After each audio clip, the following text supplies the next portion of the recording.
Hello, everybody. I'm guessing there are a few of you out there. Feel free to just let us know if there's any sound issues or if you can hear us, just type a message and say hello. We've got 9 people on with us at the moment, and I'm really so pleased that you could join us because I'm so thankful for our Hannah Martin of Talented Ladies Club can join us today because obviously you guys were there at the events in June, and you know just how amazing and just how much wisdom and knowledge this amazing Hannah has. So here she is at the minute.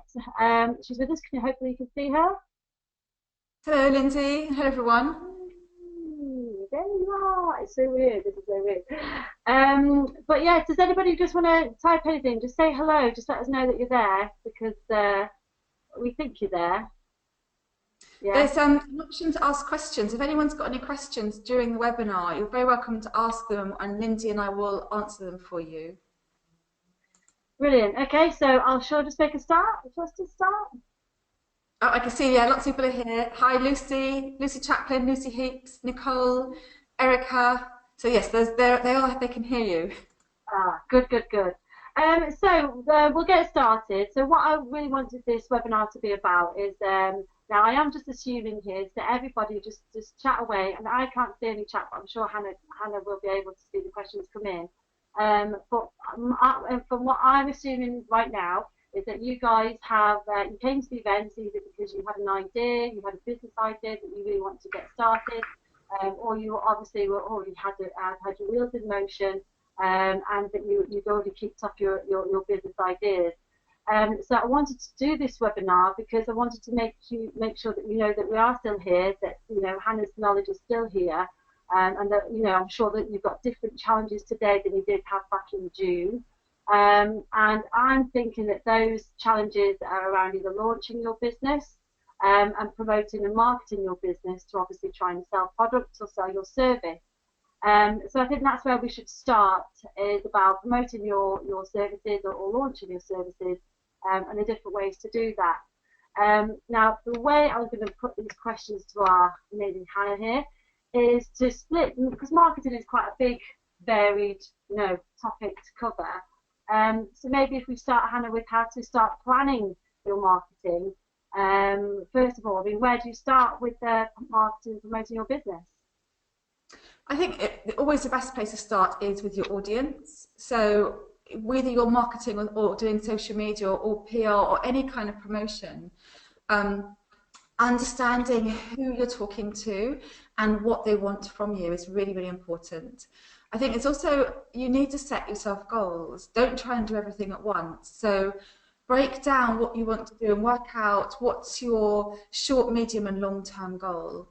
And what are the things that you can achievably do. So you may want to focus initially, if you're setting your business up, it may be, for example, to get your first 100 customers. So that might be a goal. Then when you've got a goal like that, you can start breaking it down as to where those 100 people might come from. And they might come from social media, they might come from your list, they might come from networking. Another goal may be to get a certain number of social media followers, or it may be to grow the traffic on your site. And all of these goals have got to be aligned to an ultimate business goal. So, for example, if you want customers, or you want to grow your social media presence, or you want to grow your social media or your website traffic, understand how that is fundamentally going to grow your business. So, so we start. Yeah, so you start with your audience. You need to know who your audience are.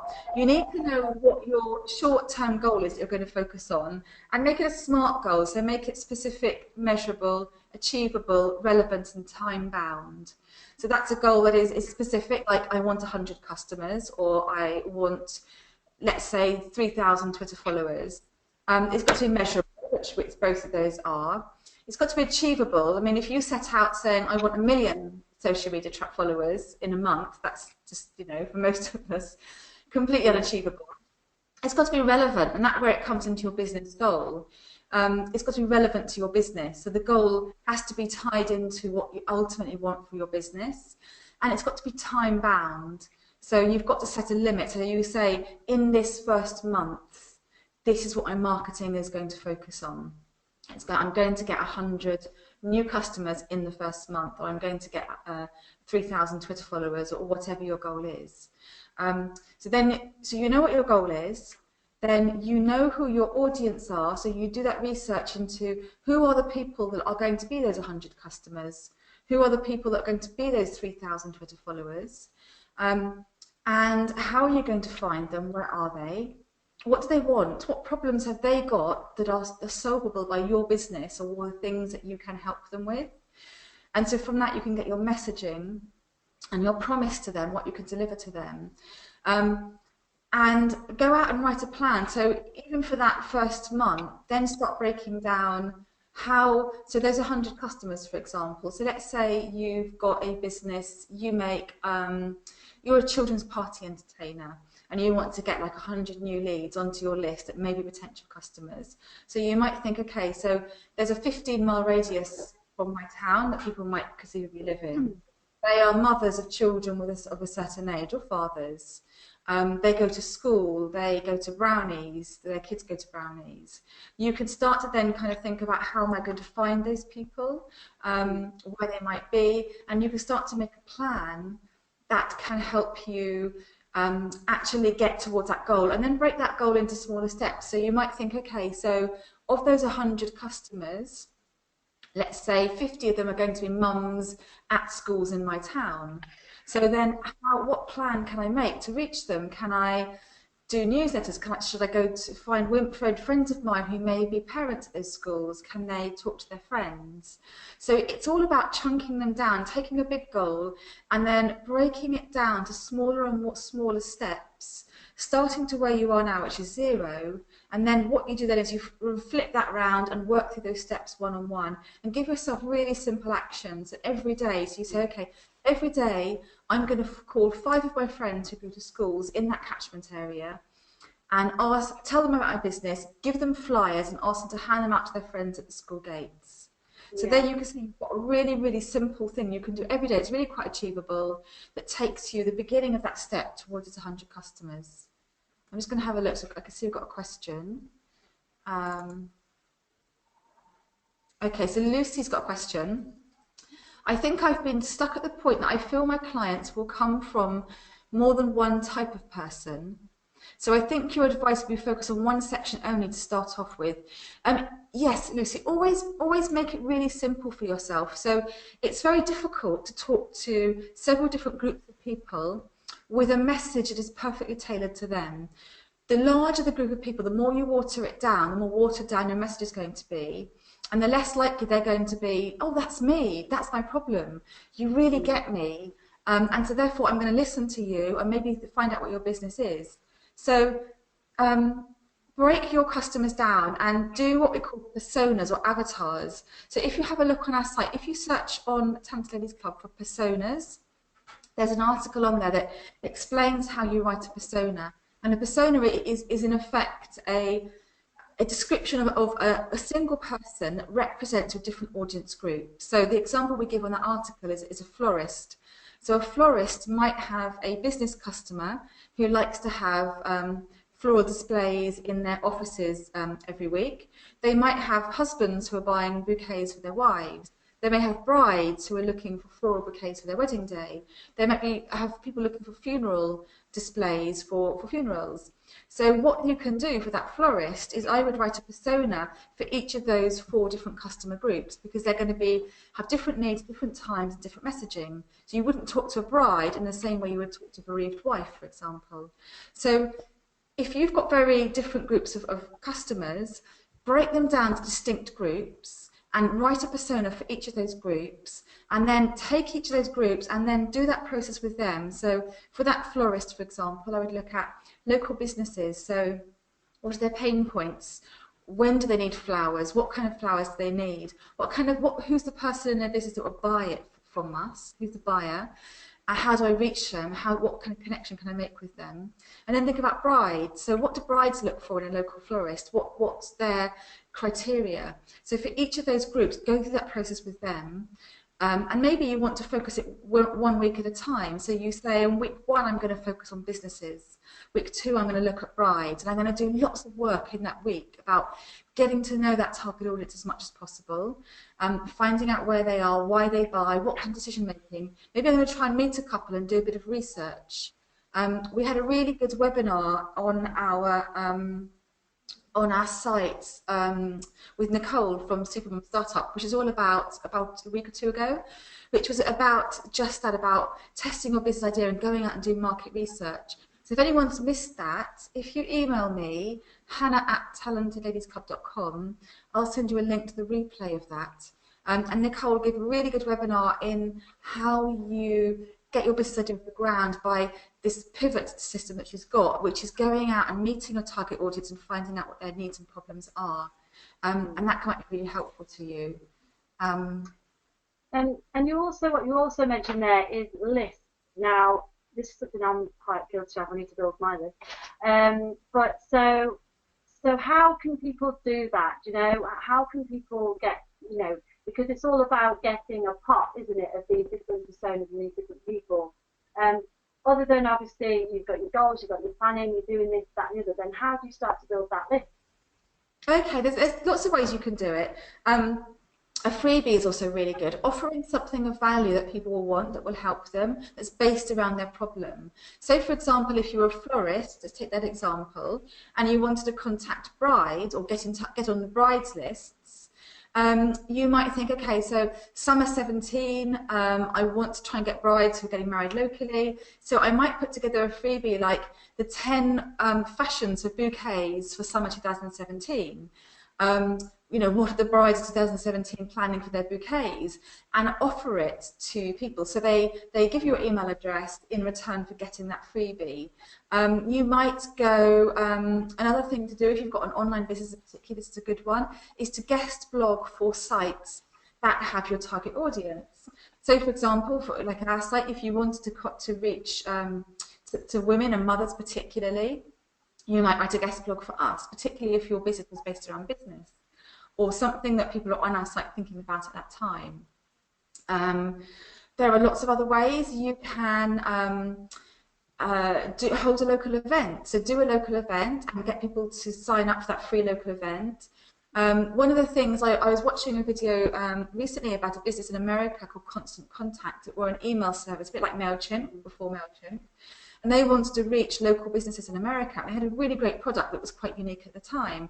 And they couldn't reach them. And they found the best way to build their list and convert to sales was to host local workshops all around America, teaching businesses about the value of email marketing, because businesses didn't get what email marketing was. So they would do a free workshop, about an hour, 2 hours, teaching businesses about why email marketing works and how to use it. From that, they would get the list, and then from that list, they would sell.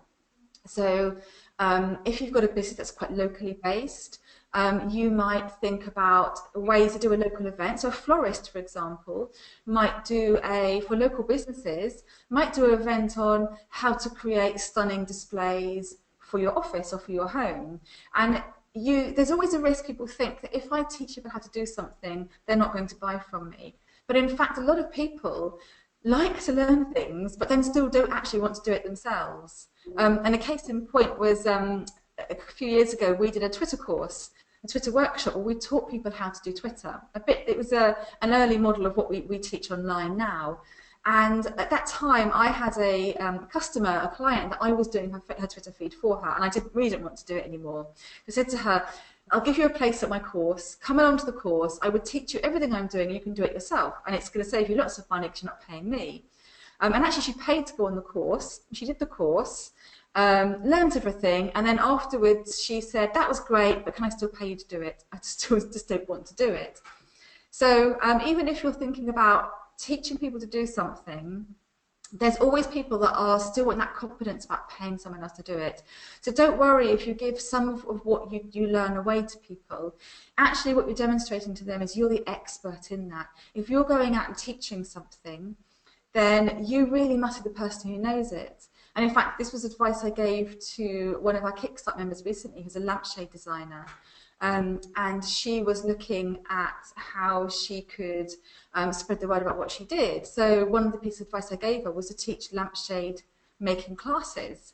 And yes, someone made a good class set up in competition against her, but actually what sets her apart is her taste and her style and choosing fabrics. So there's unlikely someone's got the same taste and style as her, but it's a great way of setting yourself up as an expert and therefore helping to build your business and your list. If anyone's looking for something I recommend for list building is Natalie Lucier, and that's Natalie, I think Nathalie, and then Lucier, Lussier. She does a free 30-day list building challenge, and it's a series of videos that she sends to you every day, and that's really, really good. Well, half did it, but I've been through the program, and it's really good quality. So if you list building is something you want to do, I'd really recommend doing that. And it is free and it's great value. Oh, thank you, Lucy says thank you. So I hope that means I answered your question. Okay, so Lindsay, you dropped off and you've come back. Yeah, you went there, but yeah, no, that's cool. That's cool. Is there any more questions, or shall I've got more I can ask you. Lucy here, I need to get much more focused, must set goals. Yes, Lucy, absolutely. Goals. We set ourselves monthly, what we call big goals. So we'll theme a month. So we might say, okay, we're really going to focus on this month our Twitter, or we're really going to focus on getting that course built. And we set ourselves a really core monthly goal and break it down to weekly tasks. And when we do that, we make massive progress because everything we do is aligned to that goal. So absolutely focus on set yourself a weekly or monthly theme and focus on that, and you really will be surprised at how much progress you make. And set targets. Targets really work. We recently did a free 10 days of Twitter tips, and so basically we offered people to join a list, and every day for 10 days we'd email them a Twitter tip that was really practical and help them grow their Twitter following. And my aim was to have 300 people sign up for it, and a week short, we were 100 people short, and I thought we're never going to get 100 people in a week, but I upped the spend on our Facebook ads, I put a few more tweets out, and I really pushed it, and then at the last minute we had 328 people sign up. And I wouldn't have pushed it. If I had set that goal of 300 people, I would have gone 200, yeah, that's quite nice, that's really good. And I probably would have got maybe 220, 230. Because I set a goal, I pulled things out of the bag at the last minute and really pushed, and we actually went over that goal. So I was really, really pleased. Laura's got a question. What can I give away that won't cost me very much? I can't afford to pay for freebies. Right, Laura, when we say freebies, yes, we don't mean necessarily giving away free products. What we mean is thinking about something that your target audience will really value or need. And often it's information. So even if you've got a physical product, so let's say you make fudge and you make beautiful fudge that people buy for birthdays and presents to people, and you package up. You may want to put, for a freebie, you may want to do how to make, you might do a fudge recipe. It might not be your top selling fudge recipe. It might be 10 tips on how to make fudge, or how to wrap a beautiful present. The example that when we were starting out and I was researching SEO, I read a really good white paper on SEO, and they recommended you share stuff. So they were saying, they used an example of a New York plumber, and they were saying that you should do videos showing people how to do basic fixes to plumbing. So for example, how to fix a leaky tap, how to change a washer in a tap. Don't be afraid for things like that you're necessarily, again, giving away information. The example they used then, they said that there are some people that will try and fix their own taps, and they're never going to call a plumber. And yes, they will use your video, but they won't know you're an expert. Most people will watch your video and still want you to do it for them. So if it's a service-based thing, you can give information away. It could be 10 top tips. It could be 10 trends. If you're an interior designer, it might be 10 trends for 2017, the top 10 hot paint colors you should be using. Just think about your target audience, what they're thinking about when they use your business. So if you're an interior designer, they're thinking about design in their home. If you are a cake maker, they're thinking about birthdays. So for example, if you sell birthday cakes, it might be 10 party planning tips for a brilliant kids party. Just think about what people are worried about, what pain points they have around your business, and what knowledge you can quickly put together. And it doesn't have, the thing about a freebie is it needs to be quick and simple. It's the equivalent of eating a chocolate bar. It doesn't have to be really meaty. It doesn't have to be take long to consume. It doesn't have to give them loads of value. They just want something that they can download and read in a few seconds and might entertain them or be useful to them. It doesn't have to be complex. If that doesn't answer your question, please say if you want more information, Laura. So do feel free to ask more if that's not adequate. I can see Lindsay keeps disappearing. I think she's having problems with her internet. But Marianne asks, out of all the social media streams, which have I personally found the most successful as Google Ads, Twitter, Instagram, etc. So social media, so what we've used in social media, what I say is and it seems to be a new social media thing popping up every month virtually. There are lots out there, and no one, not even us or not even a large company, can do all of them really, really, really well. You don't have the time, you don't have the manpower. I would pick one or a maximum of 2 social media streams and focus on doing them really, really well. And those streams should be where your audience are. So find out where the people that are going to buy from you, where are they on social media? And a really, really good, quick way to do that is to look for your competition. So that is businesses doing the same thing as you, or people in the same industry or going after the same target market, even if they're not competition. Go and look on all the social media sites and make a list of your competition or people that you think are after the same audience.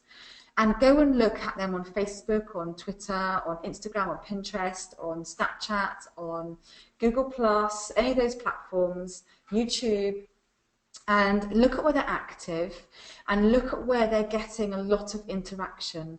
Where are they spending their time? Where are people engaging with them? And maybe do a spreadsheet for it. So maybe get about 20 or 30 examples and do that spreadsheet and write how many followers they've got and what kind of engagement they're getting and look at patterns. So if everyone is on Pinterest, for example, go there. And there are certain types of business that do really well on particular platforms. Twitter's really good at B2B, business to business. Instagram, there's a kind of the whole kind of Instagram thing. Fashion is really good. It's visual, so I would say Pinterest and Instagram if you're on fashion. If you've got something that's very visual, if you make beautiful cakes, for example, you definitely want to be showing those off and very image based. So just look at where your competition are, where they're getting successes. And then again, where you're comfortable as well. It's no good kind of thinking, well, okay, I need to be on Instagram, but I hate Instagram. I loathe doing it. I'm crap at it. I'm not very good at putting pictures together, because you're not going to do it well. You're not going to enjoy it. And I know we're in business to make money, but we're also in business because we want to enjoy what we do, and it needs to be something that we're not going to dread doing. So pick a social media platform you're comfortable with as well, but do make sure your audience are on it. There's no point thinking I'm going to go on Twitter and investing all the time on Twitter and then discovering that you get loads of engagement on it and no one buys from you. Social media has to be this funnel where ultimately it's going to lead to a sale, because otherwise it's just a waste of your time. I hope that's helpful, Marianne. Again, do let me know if you have another question on that. Really happy to answer, engage, and elaborate more. Would you make sure with top tips they're nicely designed, brand impression, etc.? Yes, if you can. If you've got the money. If you don't have the money, I've seen people do really well with just a Word document and just laying it out nicely. So if you are a startup and money's really tight and you don't have a designer that you can call on that's going to do it really cheaply for you, a Word document is fine. You can think about, okay, maybe in 6 months, in a year's time, when I've got some money behind my business, I'll start designing things more nicely. But at the moment, I've got my list is 0. I just need to get people on it. Just get it out there. The important thing is to do something and get started. You can always design that list later, but if you don't have a designer, you don't have the skills now, put it in a nice Word document, send it out as a Word document. I do have a designer, but when I did the Twitter course, I had some beautiful, beautiful workbooks that I initially put as a giveaway. And this is a real lesson about how a cheap freebie can work better than a high value freebie. So we had 2 freebies for sign-ups, and the first one was, we called a strategy bonus. It was about 5 documents that were each of them was worth about £230, and they were workbooks on getting a brand set up, your tone of voice, and they're beautifully designed, and no one, not one single person, opted in for that freebie. No one signed up in the time-limited time to get that freebie. It just wasn't attractive. Later on, I did a webinar, and the freebie I did for that was 30 formulas to write brilliant tweets. So I shared with people how to structure a tweet to get loads and loads of response from it. And I just designed it as an Excel spreadsheet. It was, well, I say designed, I put it in an Excel spreadsheet. There were no design skills, and I just sent out an Excel spreadsheet, and everyone wanted it. And I even had people who missed that deadline emailed me afterwards saying, I'm really upset, I missed the deadline to get that spreadsheet. If I sign up now, can I still get it? And that wasn't designed at all. So it shows that actually what people want is the content. And also it shows that a freebie doesn't have to be really expensive. It just has to relate really keenly to what it is they're doing, and it has to be a quick fix. It has to be something they consume really quickly and easily. Actually, they don't want things that require lots of work, even though it's higher value. And you don't have to really design it. So don't worry about design. If you don't have a designer, the important thing is to get something of value and get it up there and start testing it. And later on, you can design it if you have the budget. So Raki, I'm sorry if I don't pronounce your name properly. Do let me know if I haven't. I recently qualified as a baby massage instructor. Great thing to do. I want to start teaching. Do I need to have a social media presence in order to start to help attract clients? I've tried leaflet dropping NCT sales and weighing clinics already. It can't help. I would say the great thing about social media is, think about it as free PR in a way, because you can get your message up there, you can start establishing your authority, and it just helps. I find, and I do this, if I come across someone's website for the first time, and you don't need a complex website, even a one-page website listing what you do and having a contact page is, or a contact link to your email is enough, because people often want, these days, they just want to check you out online to make sure you really exist and to make sure you're real. So, and what I often do, if someone has got a website, the kind of page I go to is the About Us page, where I find out about them, and I'll often click through to their social media pages just to get an idea again of, are you real? Are you engaging with people? Do you know what you're talking about? So yes, I would say social media can definitely help, even if it's people you meet locally who are just checking you out before buying. And often, you hear this phrase about 6 touch points of marketing, that people need to kind of come across you or engage with you a number of times before they actually buy. And it really is true, and we've found this putting out online products, and we've learnt this over time. We'll put out what we know is a really good product that will really help our audience, and we know that we've priced it right, and we know the content is great, and we'll talk to the audience. We'll get loads of people clicking on our sales page, and then no one buys. And then we've got used to it now, and initially we got really upset thinking, what have we done wrong? Do people want to buy from us? And then we'll do Facebook ads, and we'll do webinars, and we'll do social media shares. And then at the last minute, they all buy at the last minute. And what it was actually people needed those 6 engagements, or maybe less, or maybe more, but they needed to sort of hear about it first of all and plant a seed of thought in their head and forget it. And then see it again and think, oh yeah, that was that thing, wasn't it? And then forget it. And then be at a point where, oh yeah, that thing, and it's closing tomorrow, and I really need to sign up now, so what, I'm going to sign up. And actually, they've seen you a number of times, and they haven't bought. On all those occasions they've engaged with you, but their brain is remembering you, and they're building up a picture of what you do. So when it comes time to actually get them to sign up on the dotted line, you've got people who know what you do, they've heard about you a few times, and you're familiar to them, and then they sign up.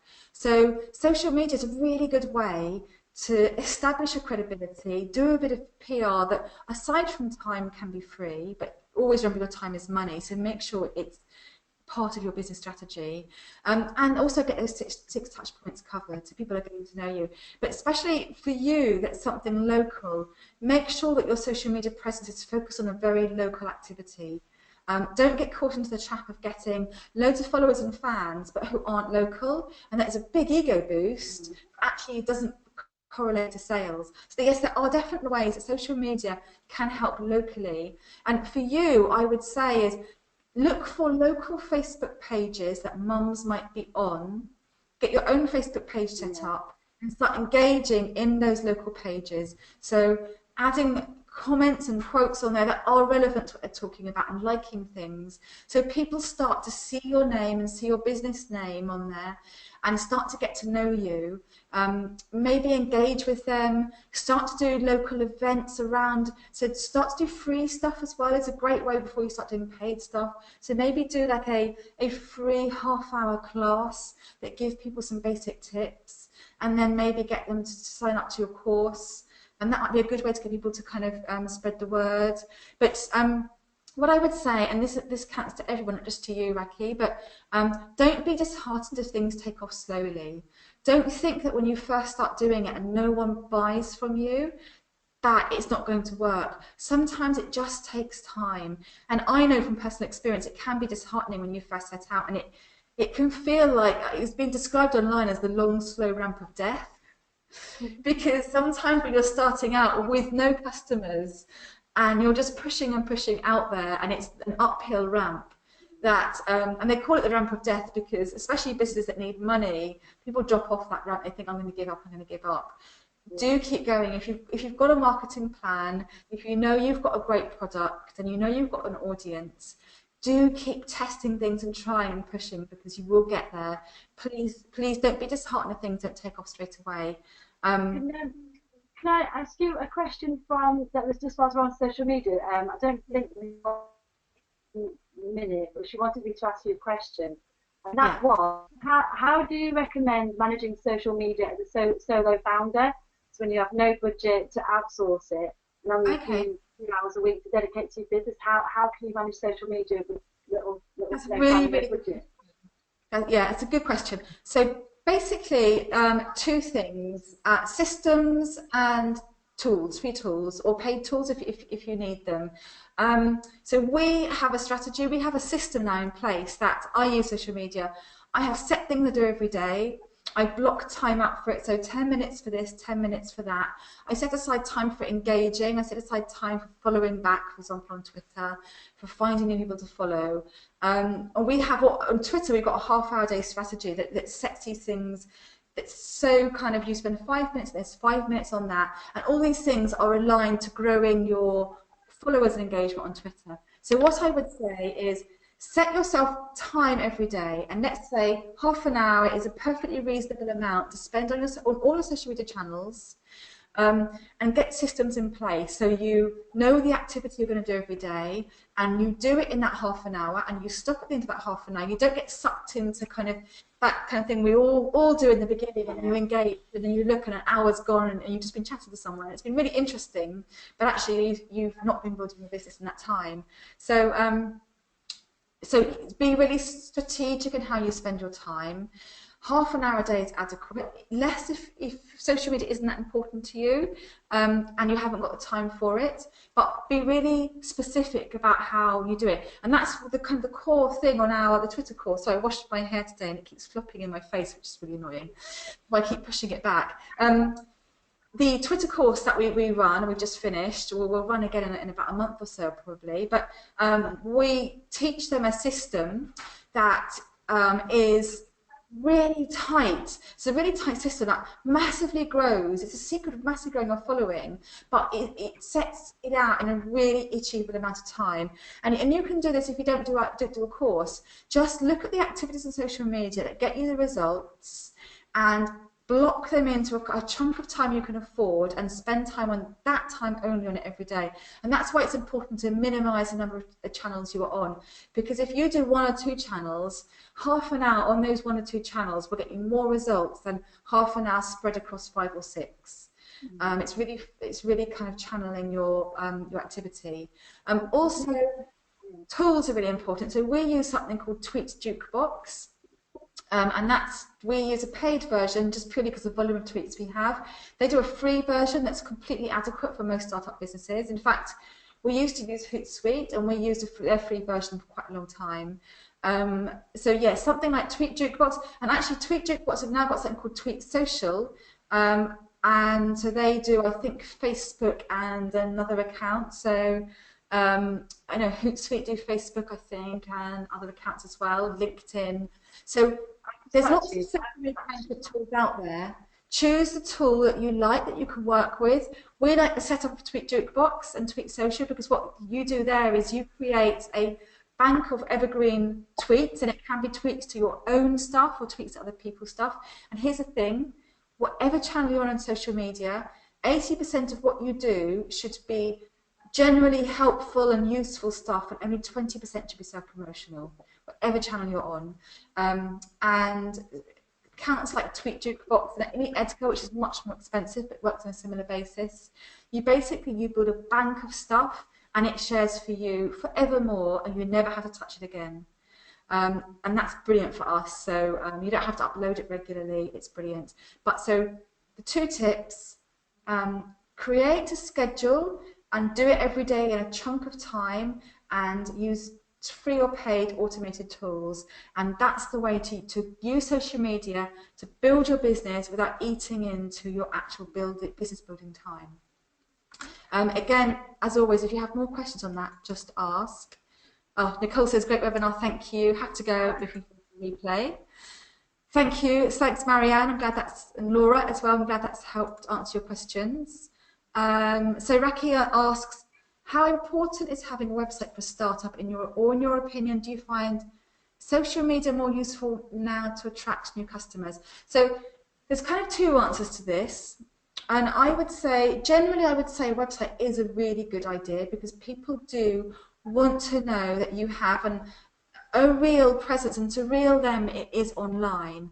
But if you're a genuine startup, and I would say a Facebook page is a great alternative for a startup.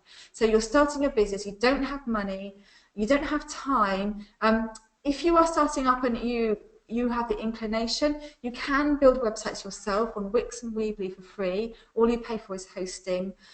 You can build a good WordPress site for very little money, because you can buy themes for about £50 that someone else has created. But if you're really genuinely a time-starved startup without the inclination, and you actually want to test your business before investing time in that, a Facebook page is a really good way to get that online presence, and because you can put information on there, you can keep it updated. So absolutely, I would say for you, Raki, and I know mums love Facebook, I would say for you, get a Facebook page up, focus on getting your business going, and then later on, if you want to expand from there, do a website.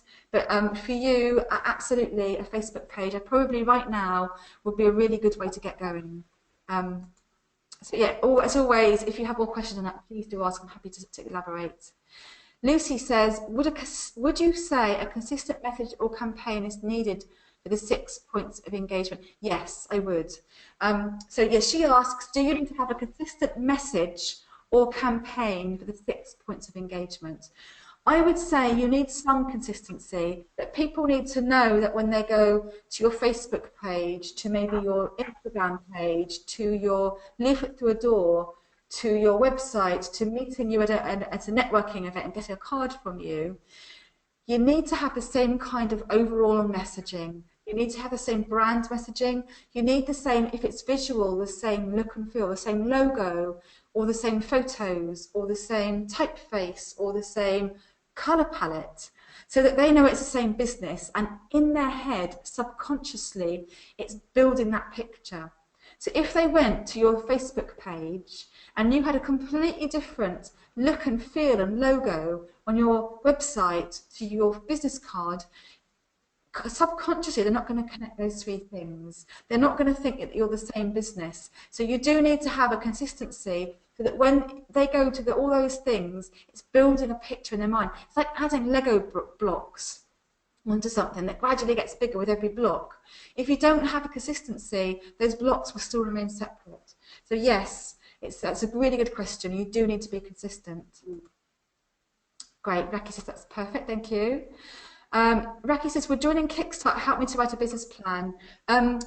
Yes, it would. And actually, we're in the process of, and if you join Kickstart now, that's fine, because we're going to automatically put you onto our top selling plan. And actually, if anyone's thinking of joining our member, this isn't a plug, but if you are thinking of joining our membership program and you do so now, I really would do so now, because we are launching it probably in November, and we're relaunching it into specifically for startups. It takes you on a business building journey, and anyone who's already in Kickstart will always have access to the library of content we've got now, which is 120 plus workbooks, and you will automatically go onto our top tier paid plan, which is higher than the membership now.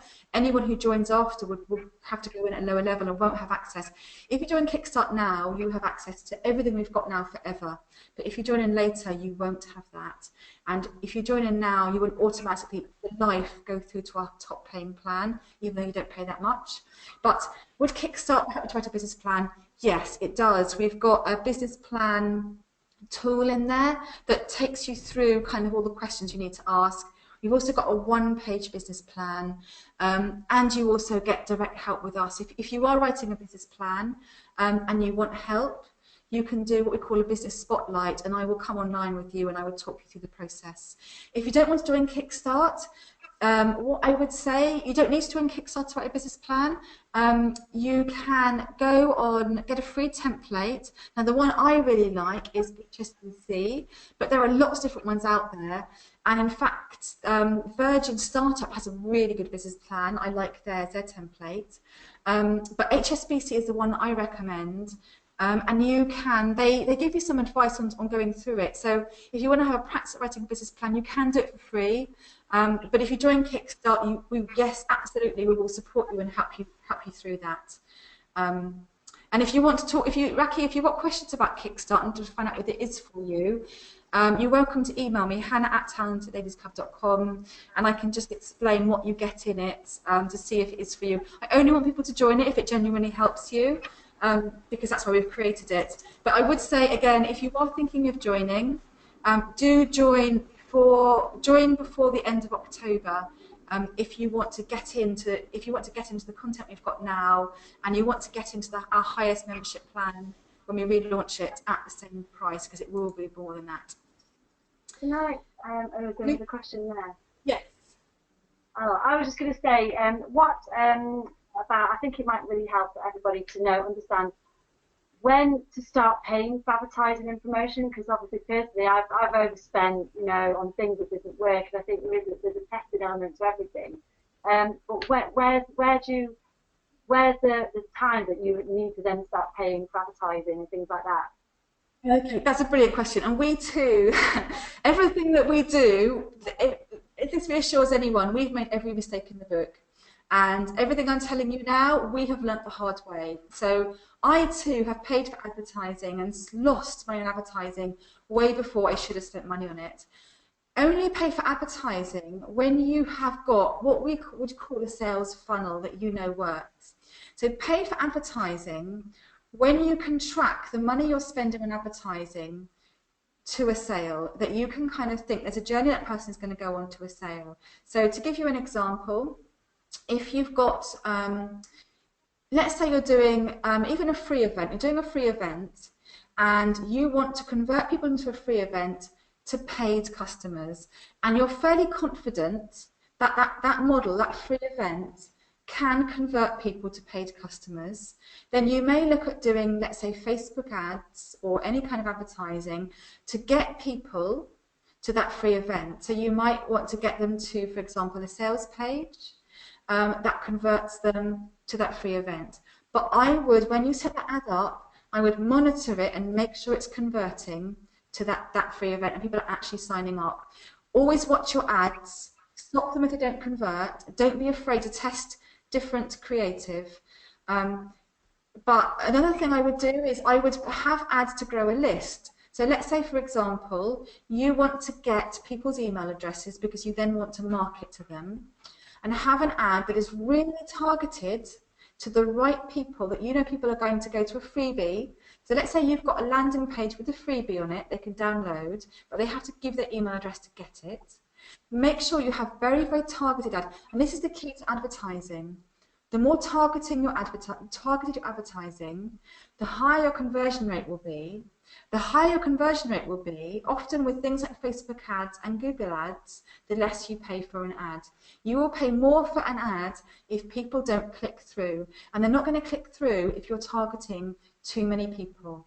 So don't be afraid with advertising to keep your target market very narrow, very small, because you will be targeting just the right people, and then you will ultimately pay less for advertising. So we pay 12 cents for a click-through to a sales page, not a freebie, but a sales page on Facebook ads, because we've learned over time how to target our ads. When we started out, we paid a lot more. We paid like 60p.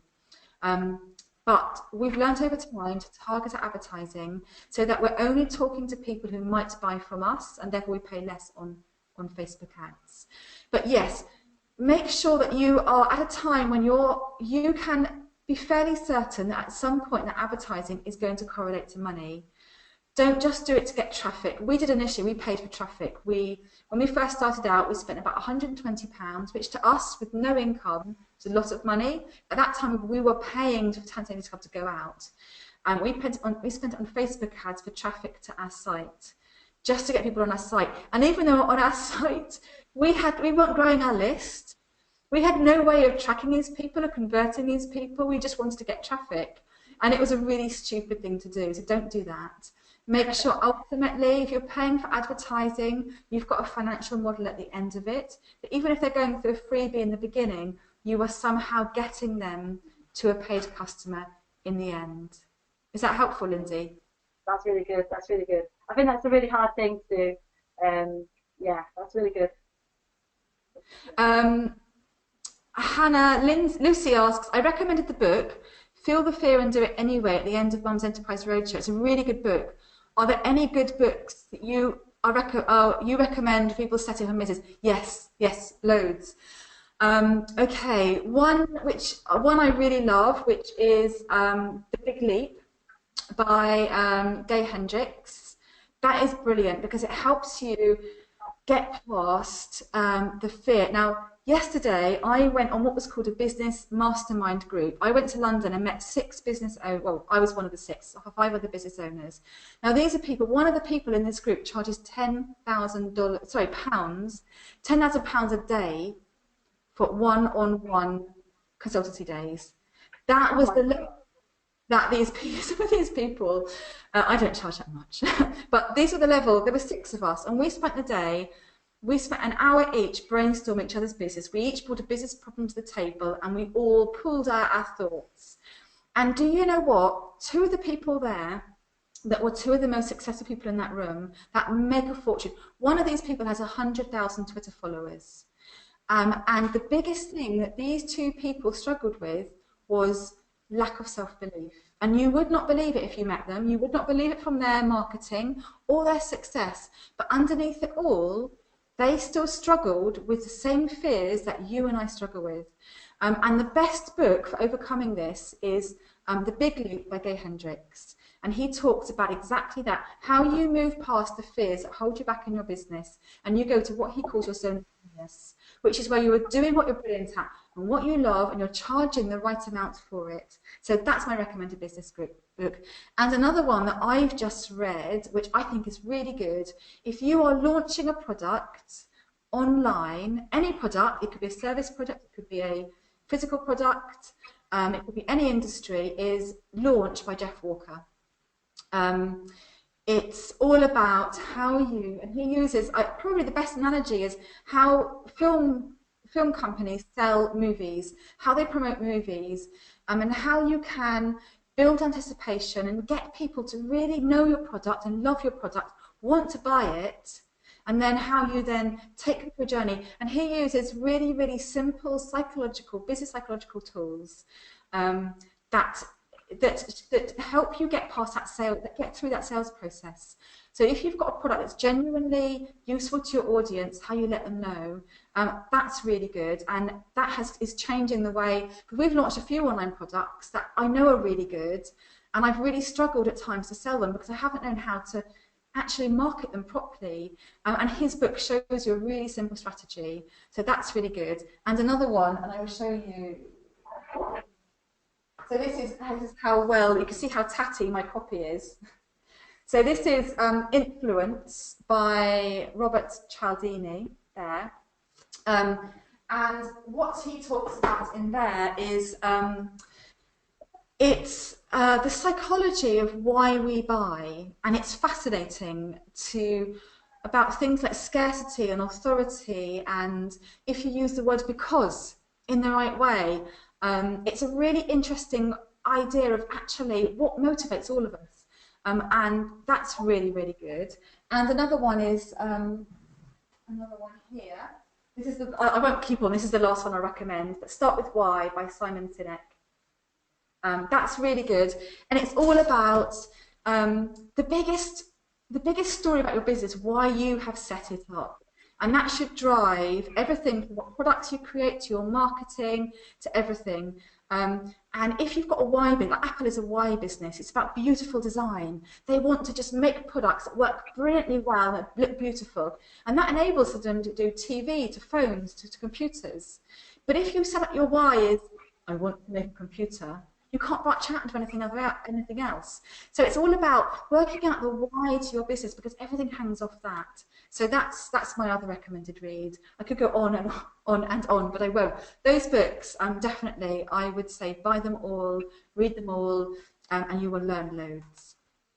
I read them. I don't read it. I should read some books. I don't read any. I really need to start reading. I've never been a reader. I'm going to read some books. I need to read some books. Oh, honestly, do you know what? I was a real bookworm all my life, but since starting a business, I don't read novels. I just read business books. The launch I read in a day. The thing is, if a book is relevant to solving a business problem that you have right now, taking the time to read that book will save you so many hours in doing the wrong thing. So if you're struggling with something, like for example, if you're struggling with self-belief that's holding you back, or you're struggling with launching a product, get the book that's relevant to it, set aside the time to read it, and make notes as you do. That will save you so much time. It's worth investing that time in doing it. I'm going to do it. Okay. Raki's got another question. I have another business idea which requires a lot of funding up front. What routes to funding would you recommend, e.g. Virgin Startup Loans, banks, VCs? Good question. I've had so many horror stories with VCs. I've heard more horror stories with VCs than I've heard good stories. So I'm not saying don't do that. I'm just saying tread with caution if you go on that route, and really investigate it and choose the right people. There are VCs. Sorry? VCs are. Venture capitalists. People who invest in businesses that they can see potential with, but want things in return, and sometimes might call their money back or whatever. There are venture capitalists that specialise in female funding, female businesses, and there are ethical venture capitalists. I'm not saying all are unethical, but if you go that route, do your research properly and make sure you choose someone that really gets your business and that you really feel comfortable with. Virgin Startup, I think, is brilliant, and I know they are they're a fellow partner of the Roadshow. I do think what they're doing is really, really good. It includes mentorship, which I think is so important, and they look at your business plan before they invest, so you get that that sense check that someone is going to make sure that your business genuinely is viable, and that can really help you. And they may come back and say, we don't think it's going to work right now, have a look at it, and actually that might help you iron out things that maybe aren't working in your business right now. Banks, yes, they're fine. They can be quite tough nuts to crack these days with post-recession. But Virgin Startup, I do really like, and if you qualify for Virgin Startup, like if you're in the right price bracket, definitely I would say as an ethical lender, I really like them. So yeah. I came across. I've actually had a business loan recently, and it's just they're called iWalker. Now, you have to have kind of an ongoing, you have to have some revenue. It's not a startup, but if you have got some revenue, it's IWOCA, and it's a business, it's an online business lender. It's not one of these ridiculous payday loans or anything like that. That's just another one that I've used. Yeah, never. I mean, this stands to reason. Never go to a loan shark or a payday lender. Never take out 1,000,000%. Yes. Yeah. But this is yeah. So. Yeah, Stephanie says, have to run, but thanks, this was fab. I'm glad you enjoyed it. Raki says, thanks, Hannah, don't drop your line. Yes, please do, Raki. I'm really happy to chat to you and to find out if it can help you. Lucy says, Ruby just woke up, got to check out the great webinar. So Erica asks, who is the author of Launch? I'm just saying, I don't have my copy here. It's Jeff Walker. That's Jeff Walker, Walker. Now, he is really prolific. If you get on his list, and really prolific on social media. He does run it as an actual course, but I would say the book is about £12 or £14. You learn enough in the book, and what's really, really good as well is when you buy the book, you get access to a website with resources on it.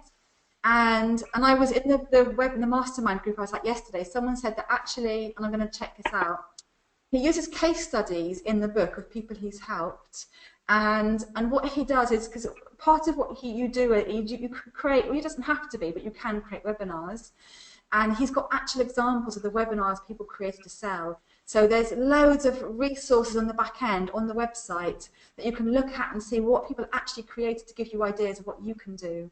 It's Jeff Walker, JEFFWALKER. Definitely recommend that book. Thank you, Hannah, that's fab, says Lucy. Glad that's helped Lucy. Marianne says, we've now launched and at the point of trying to get our initial sales, which can be, as you can say, disheartening. I've been there, don't worry. Especially when you 100% believe in your product. Marketing is not our strong point. What would you suggest as a startup is the best place to learn? Right, so I would say look for, there's a teach yourself, or there's getting a marketing plan. So there's two things I would recommend here. The first thing I would recommend is, this isn't a sales pitch, please don't buy if you don't want to. In Kickstart, marketing is one of the things we concentrate on. We've actually got a marketing month. We focus on marketing challenge. We've got loads of marketing plan templates and marketing plan guides. So if you're really, really short of cash, and I won't mind if you do this, join for a month. It's £25, and then if you don't think Kickstart helps you, cancel after a month, because the £25. Oh, I shouldn't say this, just join and leave. But no, I genuinely created Kickstart to help women, and I don't want to take your money if it's not helpful to you. Stay in if it's helpful. But if you join Kickstart, there is lots in there. We've got a marketing workshop with loads of things. There is enough in there for you to do a DIY marketing plan and to get you on the road to marketing and social media. In fact, we focus a lot on social media in there. So if you've got £25, I would recommend, and you want to learn yourself, joining Kickstart. And as I say, I won't be offended if you leave after a month because you can't afford to stay in, but join Kickstart and get that information. And I just say there as well, because I'm in Kickstart. There's also ways, because I think a big thing about marketing is copywriting and how to pitch yourself and write about yourself, and that's something else that is in Kickstart as well. Yeah, we've got a Kickstart. Sorry, we've got a copywriting guide in there. There's loads of tools. Anything to do with getting your marketing off the ground, you will find in Kickstart. And if you go in there and have a look and have questions or can't find what you need, contact me and I will create it for you. I will talk you through it. But the other thing I would say is, what might be, if you've got the money, if you've got a bit more money and you want someone to help you, do and I know there's someone called Paula Hutchings from Marketing Vision Consultancy. You can go to anyone. She is the one I recommend people to. I think she's brilliant. She does a half-day, I don't know how much it costs, it'll be on her website. She does a half-day strategy session with you where she will help you in half a day Whatever your goal is, scope out your session, get your marketing plan written with you, whatever you need. And if you've got the money to do that, I would highly recommend investing in a pro to get you off the ground, and then take it from there if you don't have any more funds. So there's two versions there. One is the, I'm kind of broke, but I've got £25 during Kickstart, even if it's just for a month. Do stay in if it helps you, because it genuinely does help you build a business, but leave if you can't afford to. During Kickstart for the DIY version, find a really good marketing consultant. As I say, Paula from Marketing Vision Consultancy is who I personally recommend. She is a mum herself. She's worked for Pepsi in-house or as an agency. I know Pepsi was her client. So she's worked for the big brands. She now specialises in particularly mum businesses, but small businesses who haven't got much money. Or just go and learn as much as you can online. There are free marketing template guides online if you don't have any money at all. So if you Google like free marketing plan template or free marketing plan guide, and if you've got the time and you can have a look online and research, you can find for free online enough to get you going. So there's sort of three levels there: free, cheap, and if you've got a bit more money and you want that real push, that's what I recommend. If that doesn't answer it, please, I'm happy to answer more. Eric says thank you. Lucy says Ruby's listening. So Ruby's baby, so she's getting a head start on business. This is fantastic, very helpful. Thank you very much, Marianne says thank you. That's all the questions on here. No, brilliant. Yeah, I think that covers quite a lot of information there. And did you say this is going to be recorded as well, Hannah? So we can share that.